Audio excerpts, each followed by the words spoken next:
بسم الله الرحمن الرحیم.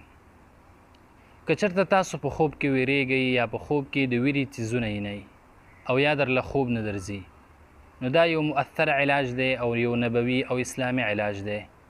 انشاءالله د دې نه پس به ستاسو ټول مشکلات حل شي. نبی کریم صلی الله علیه وسلم ته یو سړی رالی او شکایت یې ورته وکړو، ای د الله نبي زه په خوب کې ویریږم.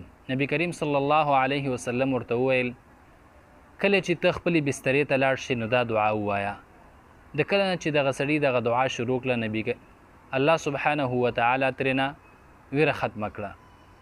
دغه رنګې یو بل کس نبی کریم صلی الله علیه وسلم ته شکایت وکړه او ته ویې فرمایل، ای د الله نبي زه په خوب کې ویریدونکي څیزونه وینم، یعنې داسې شیان وینم چې زه هغه ما ایری، د هغې وجې نه زه ویریږم.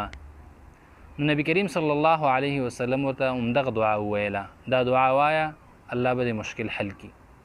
دغه رنګې بل حدیث کې راځي چا له خوب نه ورځي نو هغه دې دا دعا ولولي. 3 مرضونه او یو علاج.